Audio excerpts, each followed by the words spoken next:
Thank you ever so much for that introduction, and thank you for coming. I hope that most of you will be happy to know that I only have 5 slides. And I do apologise to the people who've come because they thought they were going to get lots of graphs. But I've only got 5 because what I want to talk to you about are ideas. I don't necessarily want to try and change your mind. These are conjectures that I believe in, but I can't in half an hour and 40 minutes necessarily convince you of this. But I want you to think to what extent this might matter inequality more than you may have realised. Now, obviously, I am fairly obsessed by inequality. I've been working on it for at least 20 years. I've written lots of books on it. I've measured many things. And I grew up in this city, which we now know. Unfortunately, Cambridge beats us by one measure, but we are the second most unequal city in the country. I grew up here, and even back in the very equal 1970s and 80s, I was very aware that which particular neighbourhood you happen to grow up in Oxford, which particular school you go to, has a huge effect on determining what happens to you. People tend to think that what happens to them is due largely to their own efforts, but it doesn't take much observation to realise that actually the circumstances you find yourself in determine that. At the extreme, there are streets in London, I think the one the Milliband's grew up on, where the majority of children went to Oxford and Cambridge. I'm not having a go at Ed Milliband, but it was kind of destined. And of course there are other streets where nobody goes to university, but a majority of boys at least may go to prison. Right. These things are not being determined by these individuals, it's being determined by circumstance. Power policy, health and the price of inequality. I think the price of inequality is much higher than we currently assume. Income inequality, inequality of income, influences so much in our society. And this is the inequality I'm going to talk about today. There are other inequalities that matter. There are inequalities between men and women, obviously, but the fact that I'm talking to an audience which, by my guess, is possibly majority female, but you're younger on average, shows how things are changing in that way. Inequalities by race and ethnicity still matter enormously, but not as much as inequality by income. Inequalities of wealth matter, but not as much as inequality of income, when you look at comparisons across countries and predictors of what happens to people. There are high inequalities of wealth, for instance, in the Nordic states, but low inequalities of income, and people tend to do very well there.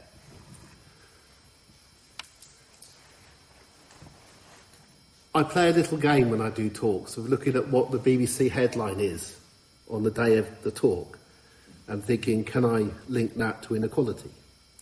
The headline today, or at least this afternoon, was that HS2 is going to cost over £100 billion to get us a slightly faster train from London to Birmingham. How could that be linked to inequality? Well, and you could do papers and try and prove this, but we don't have enough countries in the world to get us a significant result. I would argue that all else being equal, in a more unequal country, people tend to be less well organised, less able to actually get projects done. There is more incentive to take money. We don't tend to use the word corruption in Britain, but if you were to forensically go through where did that 100 billion go, who actually got the money, I think you'd find quite a lot of fairly well-off people have made a lot of money out of that government investment. Why have they done that? My argument would be that they live in an unequal country. They need that £100,000, £120,000, £200,000, £4 million. They feel they need it because to survive in an unequal country, you need to make money. And if one way in which you may make money is by overcharging the government for building a bit of infrastructure, well, that's profitable. I'll be careful about saying any more about that. I'm not an expert on HS2, but I think when you look at a project like that, you have to think in the circumstances in which it was occurring. Is it the fact that we're an incredibly unequal country that led to that? In case you do not know, the UK, give or take Bulgaria, has the highest income inequality in Europe. We've had the highest inequality in Western Europe for about 20 years. Our inequality reached a peak in the mid-1990s in terms of the take of the top 1%, and has been very high since that level. And you may not know because if you're less than 25 years old, this is the only country and experience you've ever lived. It's normality, but it's not normal. Economic inequality is the water we swim in. This is our society. We think of it as normal. But it's not normal. It's not normal geographically. If you look at other European countries, other rich countries, it's different. And it's not normal in terms of time. And I'm just going to show you a little bit later how things have changed over time in the UK. It's not normal to have the kind of divisions we have. I'll just talk briefly about two areas before we get on to health. About housing. The incredibly high price of housing in this country. The incredibly high price of housing in Oxford. How did it get to be so high? How come it costs so much more here to rent or to buy than in other countries? And how come there was a time, back in the 1960s and 70s, when it was much cheaper? Does that have anything to do with our levels of inequality having been low and having got much greater? When you're very unequal, do you worry very much more about exactly where you live and what neighbourhood you live in? And are you willing to spend more money to live in one part of a city rather than another because you're concerned about what might happen if you live in the wrong area? If your country is very unequal, do you get into a situation where you think or are told, if you can buy a house, and the majority of households cannot, but if you can buy a house and get a mortgage, the more you spend, the better you're going to do because the more it'll go up in value over time. Now, that was certainly true in Oxford in the past. If you could buy a house in Summertown in 1973, rather than in Cowley in 1973, the return on your investment would be much, much greater. You wouldn't have known that, but that was the case. It cannot carry on being the case forever. We can look at statistics on housing. We have some of the lowest quality housing in Western Europe, some of the most expensive housing, some of the worst problems of damp, some of the smallest houses per person, and the most expensive. We have an unregulated, until the 1st of May at least, largely unregulated private rented sector that grew to house a quarter of all our children in England. Did that occur because of our rates of inequality being high? We'll switch from housing to education. Now, it may be obvious to you, it may not be obvious to you, that we have some of the greatest inequalities in education, again in Europe. If you look at a child's chances by which school they go to, school matters far more here than in other European countries. Is that because we're economically unequal? The amount of money we spend on state schooling is remarkably low. But that's because we have a private sector, which most of Europe has hardly any of, although sometimes they call parts of their state sector private. And that private sector, which 7% of children nationally go to, but maybe 30% in Oxford by age 15, that private sector is spending about 30% of all the money on secondary education. Or look at our universities, where we have this incredible hierarchy, and we know we're in Trinity tonight, so I hardly need to demonstrate it. it's not normal to have such a hierarchy, a national hierarchy of universities. The reason we have it is historical, not the history about when this place was founded. It's to do with having an empire. It made a lot of sense when we had an empire to have a university system where people moved away from home at 18 and somewhere else and became independent, and later on could be sent abroad to run somewhere else. Other countries don't have that history. I think that helps explain why we are how we are. But there are things we do that are completely abnormal, again on this continent and again in our history, that we tend to accept now for granted. The most obvious one is student loans, to pay fees to go to university. This hardly happens at all on most of this continent. The fees are either non-existent or very, very low. It didn't happen when I went to university. Is it because we're very unequal that we've introduced this, that we tolerate it, that we now have a market system with several hundred private universities, some of which may or may not go bust depending on the market, and the government won't intervene? To what extent is our university system a product of our rising inequality over time? As you can see, I see it everywhere. I may see it too much, but I think the price is much, much higher.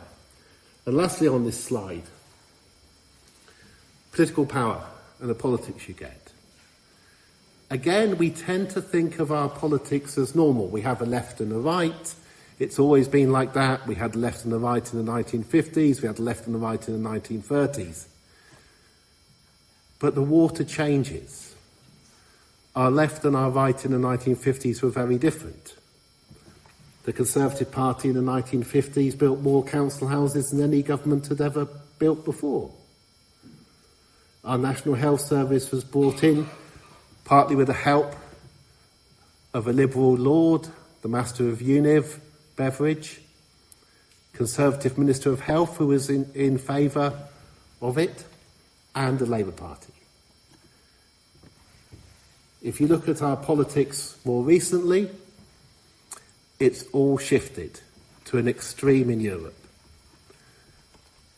Our Labour Party in the 1990s, after it lost the 92 election, moved towards the right, moved towards accepting things like private finance initiatives, not renationalising utilities.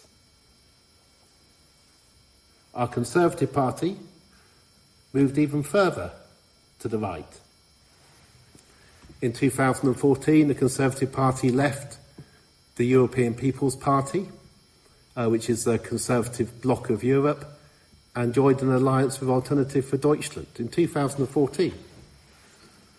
We don't have a normal Conservative Party. We have a far-right political party called the Conservatives, which don't count as Conservatives by European measures or by what our Conservatives used to be. And of course, we now have Reform, and the real prospect of a Reform government in 2029. That is not normal. That is unusual. Could it be because we are so unequal that we see this? You're probably sick of those words now and actually wanting to see a graph. So with luck, I'll get you one. Some numbers and some lines. Let's do the lines first. This graph goes from 1910 to about 2020. The thick line at the very top is the best off 1% of the 1%. The aristocracy. We're in Oxford College, so think Brideshead Revisited. Think Lady Marchmont. Think of her country house with 400 servants, possibly. Maybe 200 servants. The aristocracy, back in 1910, 1920, had an annual income of about 400 times the national average. So if you had a couple of hundred servants and you paid them half the national average, you're still left with 300 times the national average income. You can send your son Sebastian to Hartford, and he arrives with his Scout. If you wonder where the word Scout comes from, it's your cleaner that comes with you 100 years ago. That's what this place was. And it came down and down and down. The line below is the top 1 in 1,000. The solid line lowest is the top 1%, and the bottom little line wiggling around is the share of the top 10%. The same pattern was seen in most European countries and a little bit later in the United States. We had a remarkable increase in equality. If you want to be exact about it, it's from 1918 onwards to around about 1977. I don't have enough time to go into the reasons why, but the key thing is that it was fairly international. It wasn't just us. But we went pretty low. We became fairly equal. In Europe, we were the second most equal large country to Sweden, and then our inequality rose again for the late 1970s onwards, back to around about 1930s levels. It doesn't mean we have large houses with servants anymore, but it does mean we have people riding around on bikes delivering pizzas to other people who can't be bothered to go and get the pizza. It does mean, if you want one definition of being a servant, is that you can't have children. Servant was the only occupation in England in a survey where people said they really didn't want their children to go into that job. But if you think about Oxford nowadays, you could class many of our younger school teachers as servants because they can't afford, on the salaries that they are paid, and given the price of housing in Oxford, to actually start a family and have children. That's the historic graph, and it's kind of teetering at a peak now. This is the latest OECD data on the Gini measure of inequality. It's just one of many, but it's probably the most respected. And in general, in most of Europe, it's going down more than it's going up. So inequality is generally falling across Europe. These are the latest figures just for 10 selected countries, not all European. But to give you an idea. So Finland, by 2023, the latest figure the OECD have, is more equal than it was in 2021. And Finland is a remarkably equitable country, one of the most equitable countries the world has ever seen. Sweden, fairly flat. Netherlands, slightly more equal. France, fairly flat. Germany is going down, it's missing a year data. Spain, slightly lower in 2023 than it was in 2021. Even Italy, slightly more equal. Israel's the nearest country to us now. It used to be the other side of us. We flipped. We're now more unequal than Israel. Our society, by the incomes that people receive after they pay their taxes, is more unequal. And our inequality level to 2023 has risen. I'm not going to guess 2024 and 2025, but even things like getting rid of the 2-child cap on benefits may not be enough to actually reduce that measure. It's possible. The key thing, though, is our inequality has still been going up. We are really unusual, unless you look at the United States, and then we look normal. But a lot of things go wrong in the United States, and I won't say any more about the United States now because I want to keep the time.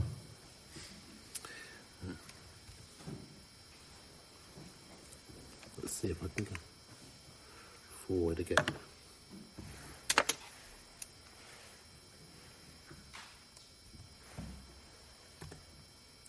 It's misbehaving. Give me a second. There we go. Latest data on infant mortality. Could have done the same with life expectancy, particularly healthy life expectancy. A report came out a couple of weeks ago showing at the bottom of the league table for healthy life expectancy. But I'm showing you infant mortality because infant mortality is one of those things that reacts quite quickly to circumstances. Life expectancy depends partly on what's happened to people over the whole course of their lives. Healthy life expectancy can be a bit more contentious about how it's measured, whereas infant mortality is a death, and mostly caused by circumstances before and around the time of that death. 8 European countries and the EU 27 average, we're the red line. About 4 per 1,000 live births result in death in the first year of life. The reason I'm showing you this graph is you have to imagine going back before 2013. Before 2013, that graph would go up and up and up. Infant mortality was falling over time. It might be higher more recently in a country like the UK, but it was falling. And so people would argue about inequality and the importance of inequality on infant mortality, but those who were less worried about it would say, oh, but it's so low compared to what it was 20 years ago, 40 years ago, 60 years ago. A decade ago or more, I should be careful on this, I was doing a talk about infant mortality in the House of Commons, and the at the time father of the House said to me, Danny, why are you worrying about 5.2 rather than 5.1? Everything's getting better, it's so small. I mean, he kind of had a point, although it, obviously will matter to the parents of that child. But we've got to a point since 2013 when you're no longer seeing improvements over time. The medical interventions, the advice about which way you turn a child in a cot, the successes that you could have had in various ways have disappeared. Those lines are largely flat. But at the bottom, Finland and Norway and Sweden, 2 children per 1,000, us 4 children per 1,000. And the big difference between our societies now is the nature of them, the state of inequality. Here's the same red line, but now you're looking at American states. I've picked the states which have the highest number of births, and the 2 states which are nearest to us are New York and California. So the UK is getting close to being more like a state in the United States by a measure such as infant mortality, rather than being like a country, at least in Western Europe.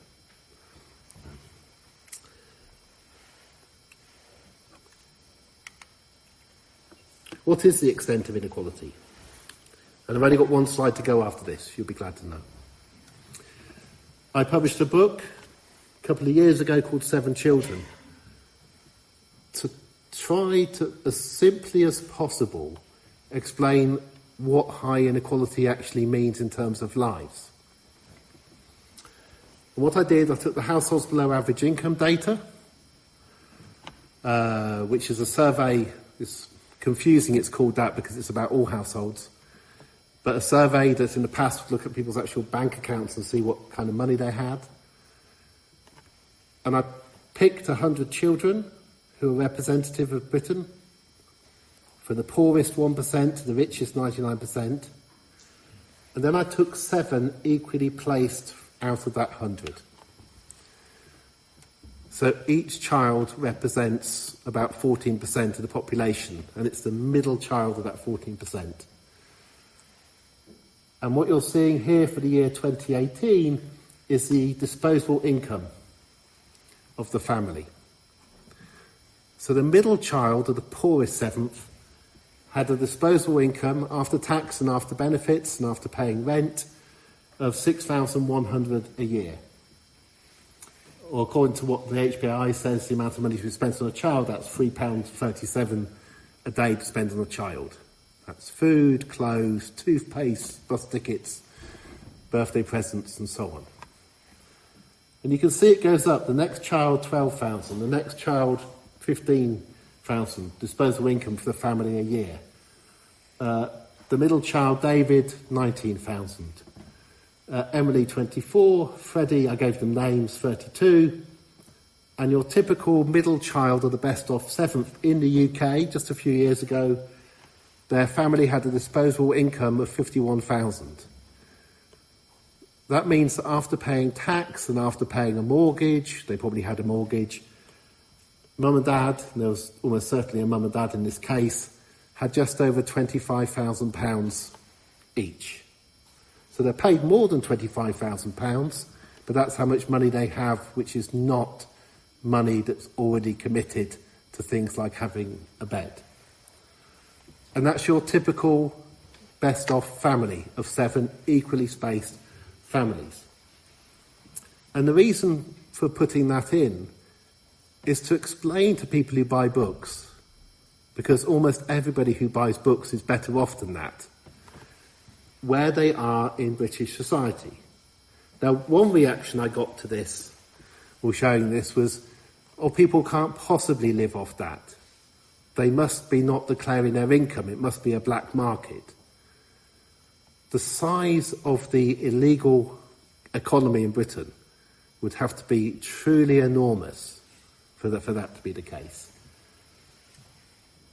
Oxford is a rich city now. It's a gentrified city. It was a fairly average city in the 60s and 70s.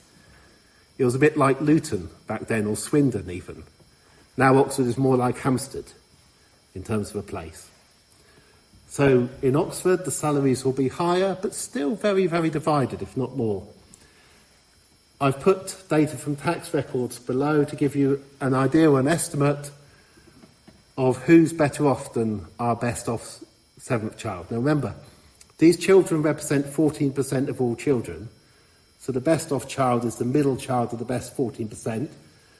So the child just above Gemma, by percentile, is the 7th percentile, then the 6th, the 5th, the 4th, the 3rd, the 2nd, and the top 1%. And the salaries you see go 66,000 household income after tax, disposable, 71, 87, 99, 121, 175,000 a year. That's the kind of Prime Minister's salary. And 621 being the average middle income of the children in the top 1%. But it's meaningless, the average, because so many will be on much less than that, but still, 200,000, 100,000 a year, and others so much more. That's what the 7 children looked like. That graph, of course, couldn't fit the others. Those families who do better than the best off 7th are taking 1/3 of all national income of families with children a year. The best 10% of us take 40% of all income a year, leaving 60% of all income to the other 90%. This is why inequality matters, because it divides your society. It means you don't really see other people as being quite like you. My last graph, or my last slide. Inequality doesn't explain everything. China is a more unequal country than the UK. China has an income inequality level now very similar to the USA, but a different history. So China is more unequal than the UK, but China manages to build high-speed train lines. Right? So inequality can't explain everything. The United States doesn't manage to build train lines at all, right? Hence reliance on cars. The red line is the key line in this last graph for you to look at. It's IMF data. It's the percent of GDP spent on public goods, public services, starting in 1980, going forward to this year, but these are predictions that were made at the IMF a few years ago. If you go way back to 1980, we were a pretty low spending country, right? About 40% of our GDP was spent in the public sector. 82, 83, 84, 85, 86, that was cut. That's the Thatcher governments. That's getting the public sector down, privatising the utilities, selling off council houses towards the very end. Lovely John Major comes in and increases it slightly. We get to 1997, 98, 99, we have a new government with Tony Blair and Gordon Brown. They promised to stick to Conservative spending plans, for anybody old enough to remember 97, and they did. But then they increased public spending a little bit, until here. And then we have the banking crisis, and we bailed the banks out. So it shoots up to that. But that's public spending on banks. And everybody else did it. 2010. Beginnings of austerity. Coalition government, Conservative government. Down and down again. 2020. COVID. Eat out to help out. Furloughs. Up. And then down. Now, look at the differences between those lines. And if I'm being cynical, and it isn't good to be cynical, if I'm trying to placate a right-wing audience, and you may well be a right-wing audience, I'm about to find out, I talk to them about the wasteland that is Belgium, or this terrible country called France, which is, absolutely terrible, nothing works at all in France. And there's Finland, up there, Norway, Denmark, Austria. The sensible one to look at is Germany.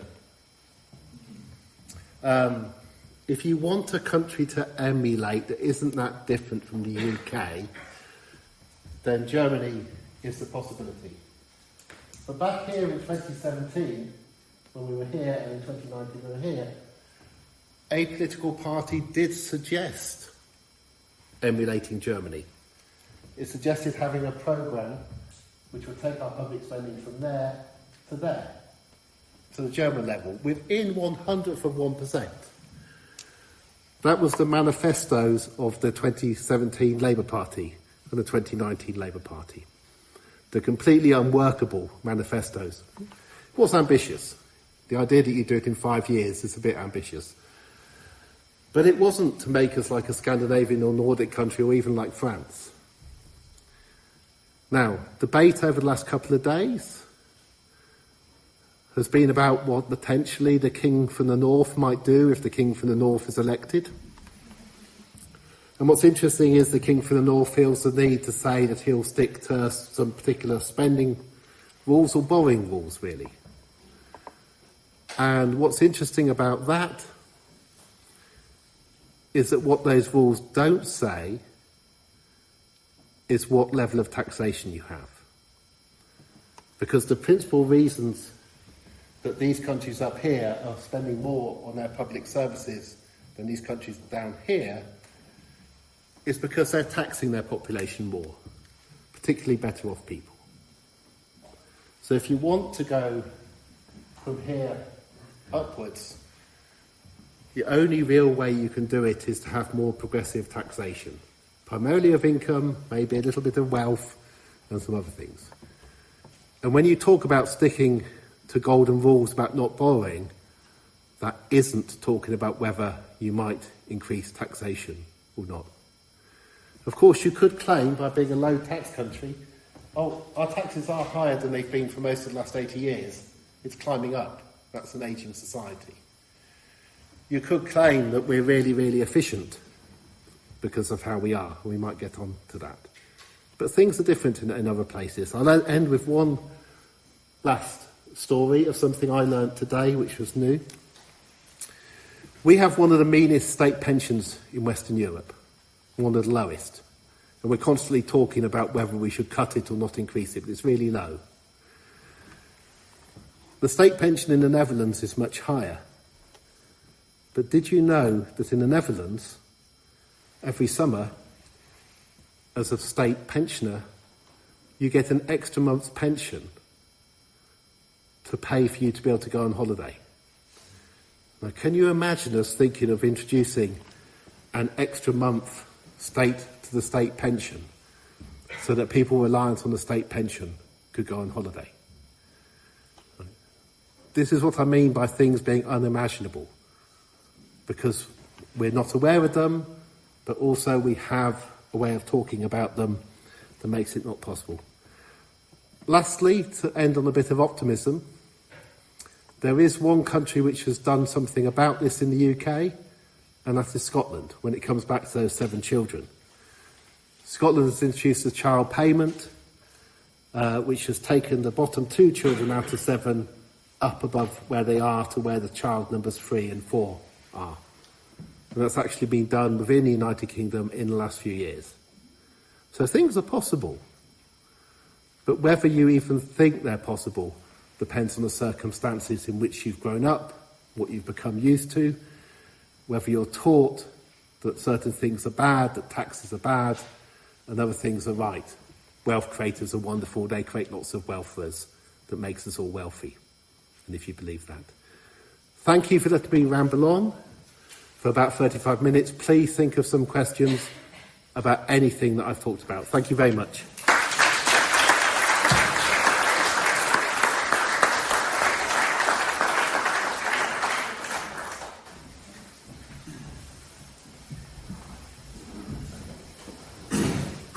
Danny, that was absolutely fantastic.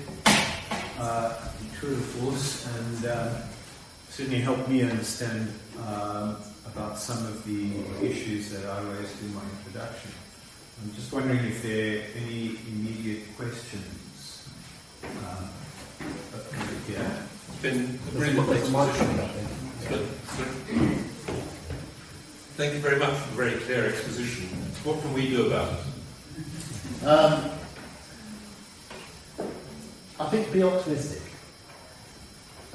which may sound very strange at a time when our politics is more dangerous than it was in the 30s. But be optimistic. There's one banal reason to be optimistic. It's really difficult to stay at the extreme of this league table. It takes a lot of effort, a lot of control of newspapers, a lot of control of public debate to keep Britain this unequal. Remember, I said 90% of people have an income which is 60% of the national average, 90%. But they all have a vote, and you've got to convince them all the time not to vote in their best interests. Inequality may have peaked, it may have gone down, so be optimistic about it. And then, I'm a geographer, just ask people to think about life in these other countries in Europe now, about what people actually have, what kind of security they have in many cases if they become unemployed, what security they have if they're renting, what kind of rent regulations that there exist. Because this isn't about a kind of hypothetical utopia. Because we've become so unequal, and because we've done so badly in so many ways, you can now look at places just across the channel and say, this is entirely possible. It's happening there. So that's the practical thing to do. I think without that, if people are not given the hope of a large change occurring quite quickly and evidence of it happening by a government actually implementing things, then they will do what they did with Brexit and just vote for the thing they've never had before, most of them haven't, in the hope that it's better. So I think, and to say that, you need to actually begin to do some of this. The complicated question really is, on that graph, what on earth do you do if you're France or Finland? Up there, that's the kind of, we don't yet know what happens in places that are relatively equitable. If they become more equitable, is it beneficial or not? But if you're at the bottom of that spending table, the idea that it isn't possible to spend more on public services, when you look at that, is just inconceivable. Thank you. I think it's me next. Can I ask two slightly different questions? Number one, given what we know about his earlier writing, should we still be calling them junior coefficients? And I guess the second question is, I think I'm hearing that you're saying that this level of inequality is not normal and it is being created. So what is a normal level of inequality? Very good. So the first one, I think you're referring to Professor Gini and his nasty background. Yeah, it's an interesting question, and we're in the right university to worry about nasty names. Although it's great that we have colleges called after things so old that nobody worries about the Trinity anymore. Anyway, not personal. Yeah, it's when people didn't know who Gini was, it wasn't a problem. He was a fascist Italian. which is interesting that our major inequality statistic is named after a fascist Italian. The second one, we don't know what a normal level is. The interesting thing about the Nordic countries is that there doesn't seem to be a level at which things begin to go wrong if you become more equal.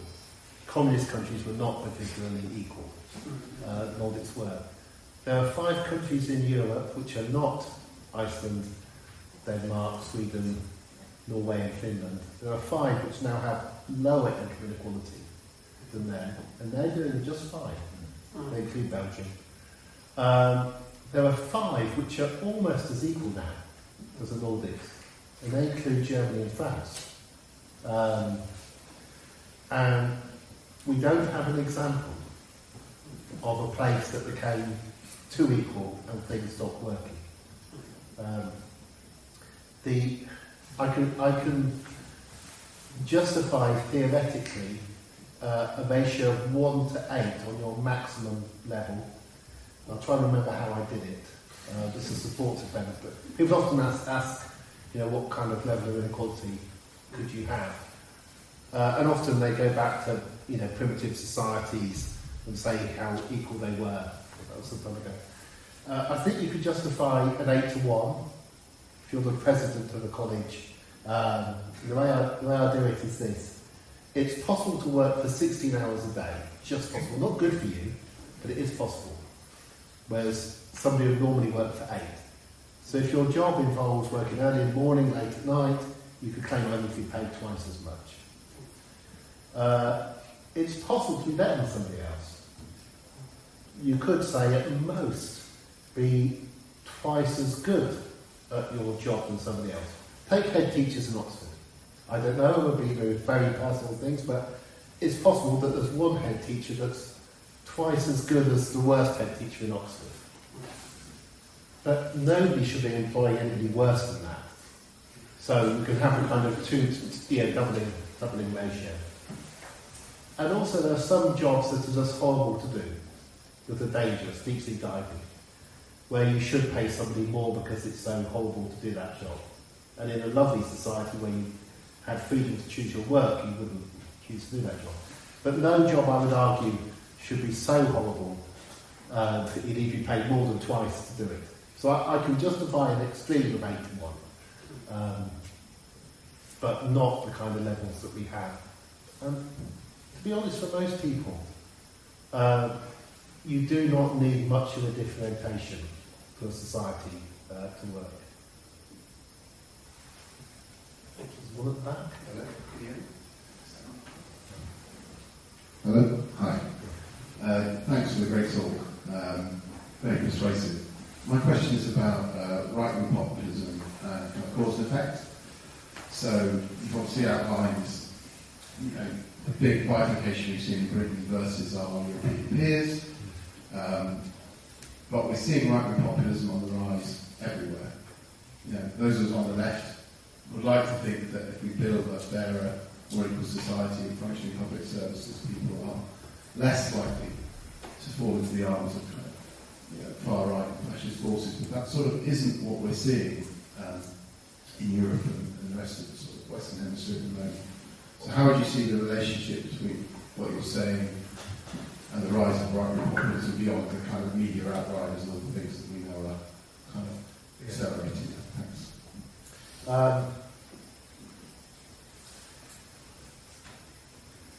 I did a book once called Do We Need Economic Inequality that looked at inequality statistics by countries over time.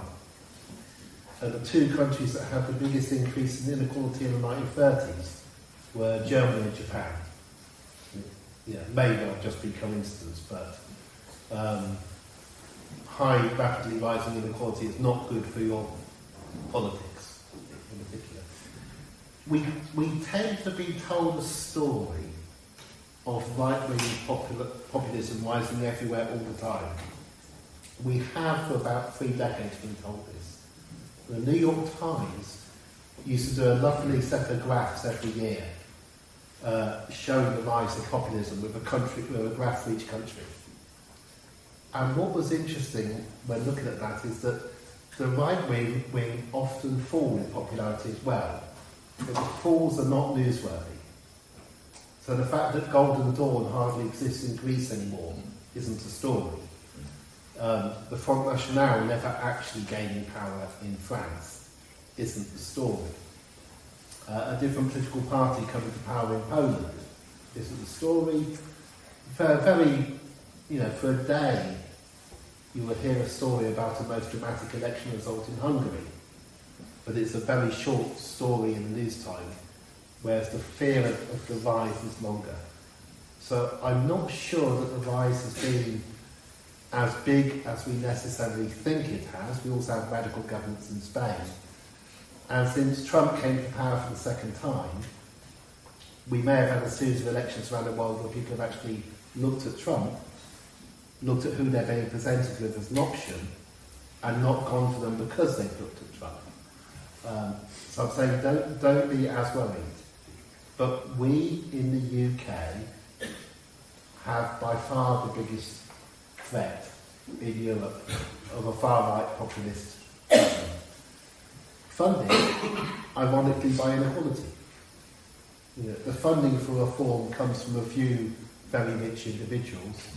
The offices that Nigel Farage used in Mayfair are donated by a few very rich individuals. When you get very high rates of inequality, the very wealthy get very scared that the majority are going to take the money away from them, understandably. And often cannot understand why they don't. And a few of the very wealthy get very, very interested in politics because they're scared that there'll be redistributed government in some time. At that point of the Trump inauguration, I think there were like 5 of the 7 richest men in the world were standing behind Donald when he was inaugurated. It was a kind of image of that fear. And Donald's come in, we've got him, our money is kind of safe. So there's a connection between inequality and the rise of far-right populism.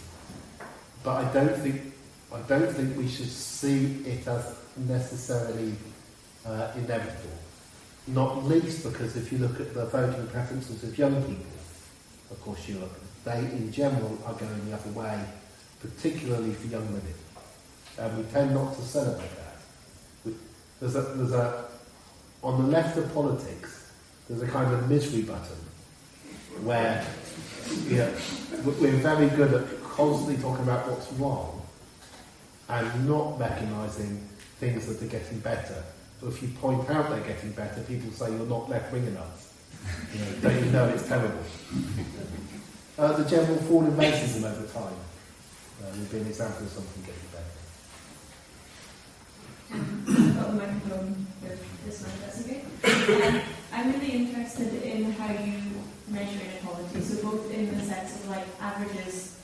Oxford, for example, a lot of the averages cover up a lot of the intercity inequality, but also on an individual level, a lot of people kind of moving their kids to state schools that are in worse areas to get into better universities without having private tutoring and stuff. And I guess that drives a lot more inequalities in certain areas. And if there's any other ways of measuring it. Okay. For Oxford, there are various ways. If you get data which is individual, you can measure it to an individual. It's not affected by the areas. Oxford is a lovely city statistically, in that we have as close as any city in England. 1/10 of our wards were in the poorest 10th in the country, 1/10 in the next 10th, all the way up to only 1/10 in the richest 10th, which may surprise you, but there are much richer parts of London than there are of Oxford. So you can make a case that Oxford is the most typical city in England, because it represents the whole country, but that's only because Oxford's so divided that it's like that. Do you have a roving mic? I can just shout. Okay. Yeah. What are you going to just shout? I was wondering whether any of these other countries tax capital, income from capital and income from salaries in the same way that we do, in as disparate a way as we do. Whether it's possible to achieve better public spending without Yeah. raising those? As far as I'm aware, they tax most of it from salaries. Mm-hmm. There are little wealth taxes across Europe which kind of come and go, but they're not the bulk of the way in which money is raised. The wealth taxes can have useful effects. You know, a good effect of, say, inheritance tax is to tell people don't try and get lots and lots of money so you can give it to your kids because you won't be allowed to. Which is to prevent greed. It's hardly ever put forward like that. But in almost all cases, it's mainly from salaries. But then, one of the other ways in which tax is raised here is VAT, which is a flat tax which affects poorer people more because rich people get to go abroad and spend their money there or don't spend because they don't have to. And those levels can vary. You can have progressive VAT in China, where luxury goods, it's much higher. If you ever wondered why people from China come to Bicester Village, you think, why on earth? Because you have to pay a luxury tax on those goods in China. So it's cheaper to buy an air ticket and go to Bicester Village.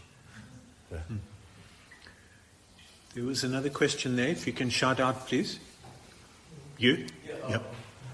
What strikes me most about that graph, when you look at not just Britain but the whole thing, is the convergence that takes place. Now, it's true at the very beginning there's lower outliers of Greece and Spain and just coming out of fascism, but just generally, the whole thing is more compressed now. Yeah. Now, what's that about? Is it the pressure of urbanisation? You can see the Nordic countries playing with, what can we do, and then I suspect, in very amateur language, being told off internationally, and hence you have a banking crisis in Sweden. And I do like the fact it's two fascist countries and then us. We don't have an elected House of Lords, and we have bishops and all kinds of weird things. So we fit with Greece and the junta and Spain and Franco. I suspect a little bit of comparing, not necessarily globalisation, but these are figures reported to the IMF, or actual figures, but at the end it's a forecast. Everybody tells the IMF they're going to spend less. It's a bit like university departments. We all tell the division, don't worry, we're going to spend less in future. But maybe greater conformity over time because of international bodies saying how a country is doing, or even credit reference agencies, although the USA has lost its AAA rating and so on. But also they're rising over time as these societies age. So I think there's a kind of concern about what level can you actually have it, or will you lose at that level? But it's so much higher. If you look at the percentage point difference, it's so much greater. I remember looking at health spending in Germany, and it was something like 1,000 million more a week, not 350 million that we were promised if we left the EU, but a billion more a week. So you get huge increases in what's collectively spent in more equal countries. Yeah. I'd be interested to know what you make of wealth taxes and why you might opt for a more progressive income tax over a wealth tax. The income tax is easier to actually administer. So I'm in favour of wealth taxes. It's just that over time, our wealthy got very good at finding ways. We banged inheritance tax in to pay for the First World War, and it was hard to avoid. But they're very good at finding ways of hiding their money and putting it out. My preference is to have income taxes at a level which prevents people from building up enough wealth to worry about having wealth taxes. But we have the existing wealth to worry about. I mean, we are a country that collects wealthy people. So part of the rationale for how Britain works is that we collect people who buy property in London who come from abroad, and it's seen as a safe place to be, and this is a country that's never going to, the council tax in Chelsea or Westminster is minimal on a house that costs £10 million. So we have a problem with the very wealthy that we've created. But long term, if you set your income tax levels correct, people never get to a point of having a ridiculous amount of money. It's theoretically. Gentleman with a green bag. Since 1970, Britain has seen a rapid rise in inequality and a collapse in its manufacturing compared with other countries. Is this a causal effect? Our collapse in manufacturing has been bigger, but then our manufacturing was very, very large. I can remember being in New Zealand once, and in New Zealand in a supermarket, the aisle for buying your bed sheets is called Manchester, right? Not cotton. We had a large manufacturing industry because we made people buy our cars and our ships. So our manufacturing is now a much smaller proportion of our total economy than it is in some other European countries. Yeah, now it's tiny, and we're worrying about keeping the last steel smelter going, of the ones that can do recycled. So no, absolutely imploded, and probably related to this.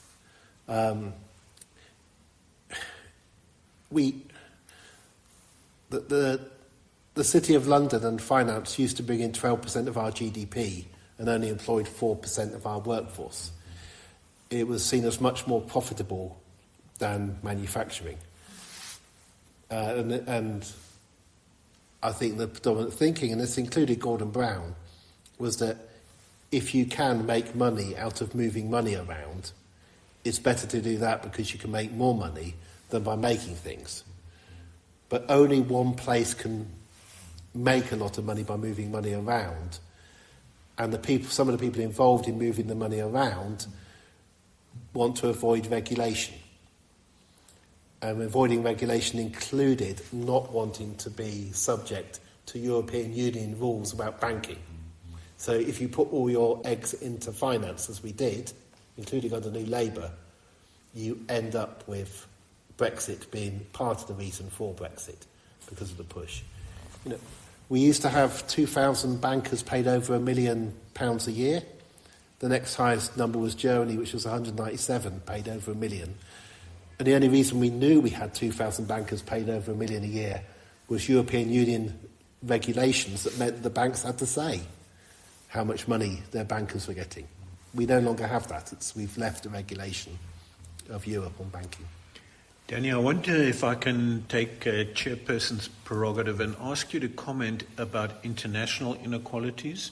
You've mentioned the US, you've mentioned China, but what about, moving on from within and between countries that are high-income countries to thinking about inequalities with lower and middle-income countries?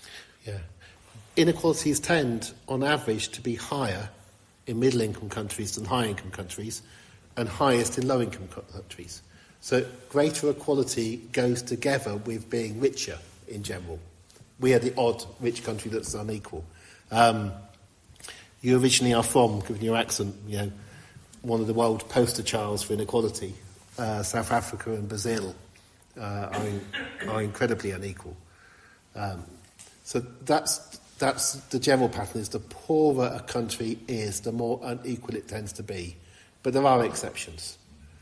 The exceptions to places like Kerala in India, Costa Rica, and so on. But it's quite hard to become rich and remain really richer within a country.